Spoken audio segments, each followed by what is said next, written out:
Which games does she think are the best? The long ones, the short ones, simple, complex.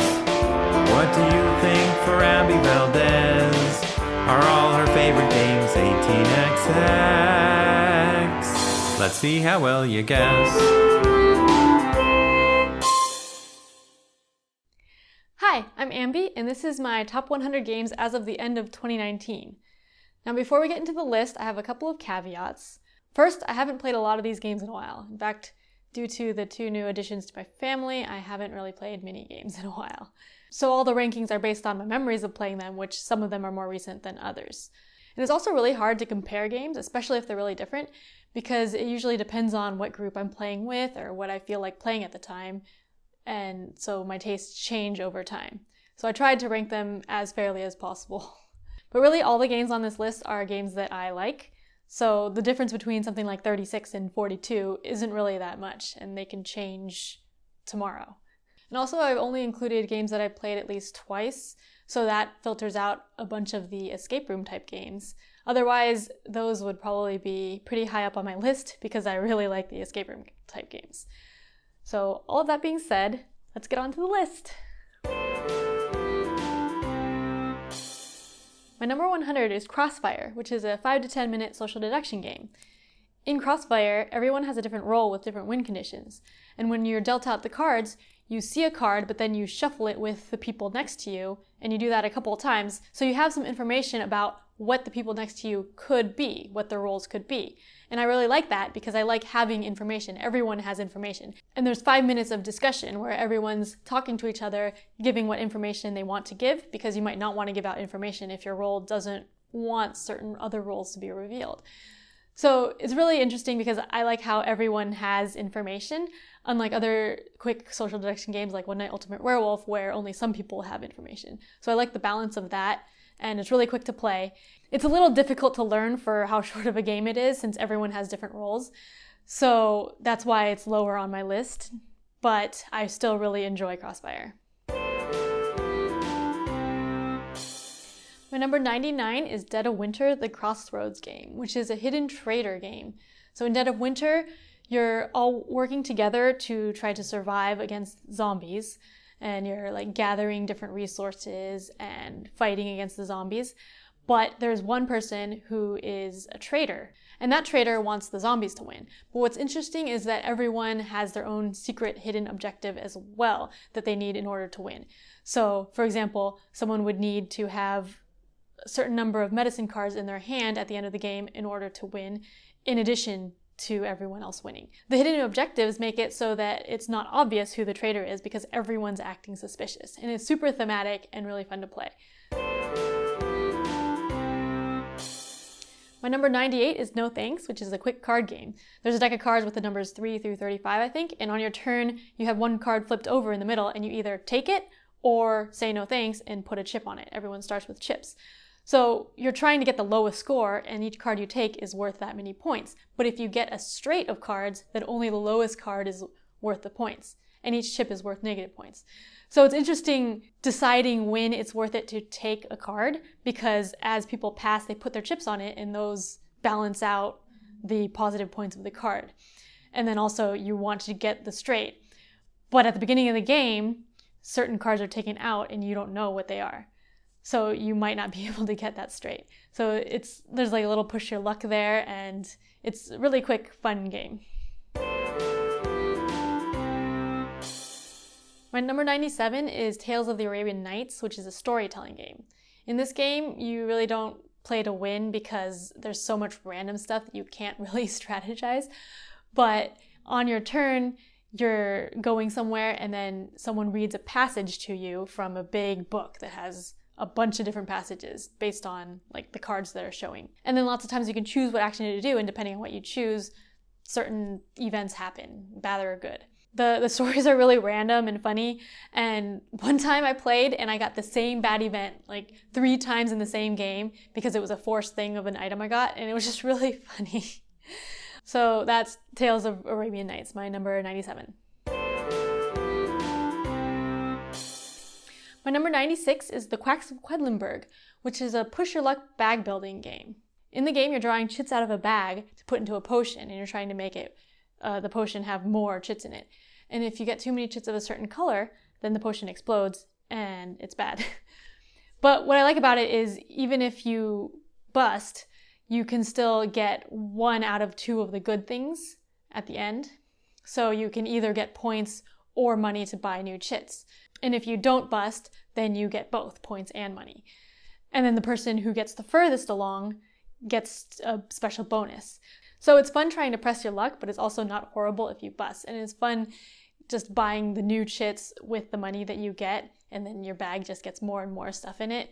And I also have the Geek Up Bits from the Board Game Geek store. So instead of cardboard chits, I have little plastic ones, which are a lot more fun and nice to hold. So that also makes the experience of playing the game more fun. My number 95 is Millennium Blades, which is a really big card game with the theme of a collectible card game.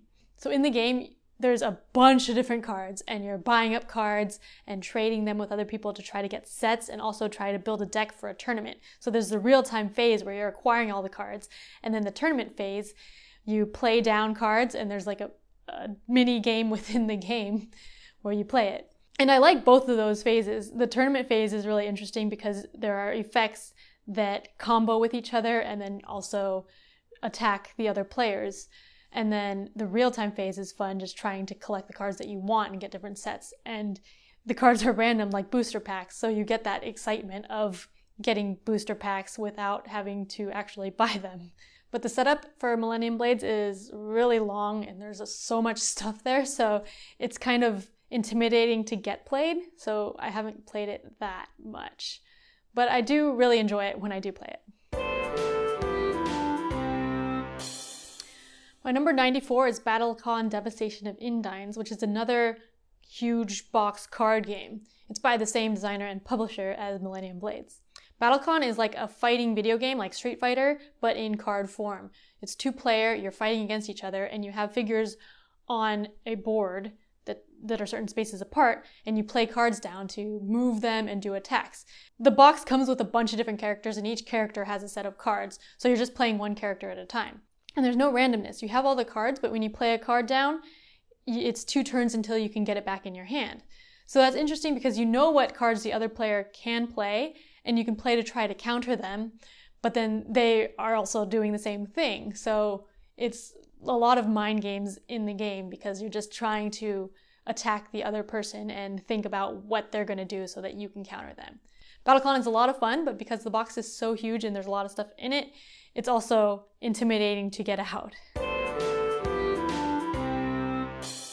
My number 3 is Bunny Bunny Moose Moose, which is a party game that's really complicated for a party game. In Bunny Bunny Moose Moose, one player is the hunter, and this role rotates each turn, but the hunter is playing out cards that have different attributes on them of bunnies and mooses, like bunny ears pointing up or down, or moose horns pointing up or down, and they have different points on it. Meanwhile, everyone else in real time is doing this or this, trying to be a bunny with ears pointing up or down, or a moose with antlers up or down, or like one up and one down to try to get the most points.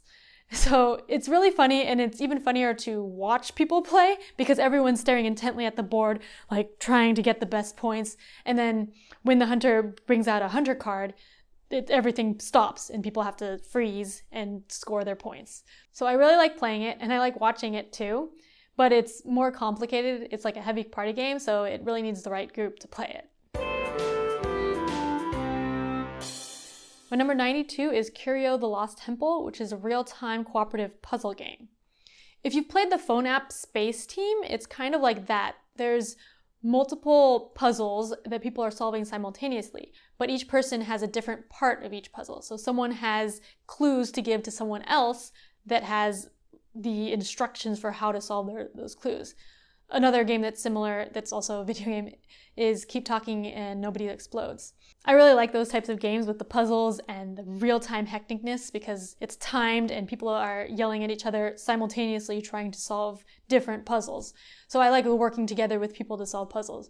It's also kind of similar to an escape room, but without a story. It's just the puzzle part, which I like. And Curio is replayable, unlike escape room games, because it's randomized each time and it doesn't have a story. So that's Curio the Lost Temple. My number 91 is Kobayakawa, which is a small betting game. So I don't really like poker because bluffing isn't my favorite thing, and also choosing how much to raise, I never know what to do. So in Kobayakawa, it's like a really simplified version of poker. You're trying to get the highest value at the end of the round, and everyone is dealt one card. But there's also a card in the middle, and the person with the lowest value card gets to add their value to that card. So on your turn, you either replace the card that you have, or replace the card in the middle. And you choose before you know what the next card in the deck is. And then you're either in or out, so you either bet one chip or nothing. So you don't decide how much you're going to bet, which takes away a lot of the stress for me. So I think it's really interesting how you can try to get the lowest card to add to the middle card that's high, or try to just get the highest card in your hands. And I like how it's simplified because that takes away a lot of the stress. So I really like Kobayakawa. So those were my 191 favorite games. The rest of my top 100 will be releasing in the near future, so stay tuned for that. And thanks for watching!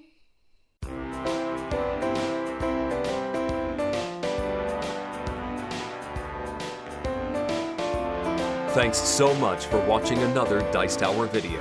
If you enjoy our videos, subscribe to the channel for more fun, comprehensive board game coverage.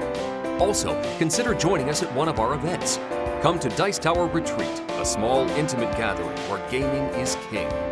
Join us for Dice Tower Cruise, the largest board game cruise. Attend Dice Tower West in Las Vegas for gaming fun on the West Coast, or Dice Tower East in Orlando in sunny Florida. Dice Tower Conventions, the friendliest gaming conventions on Earth. I'm Eric Summerer, and you've been watching The Dice Tower.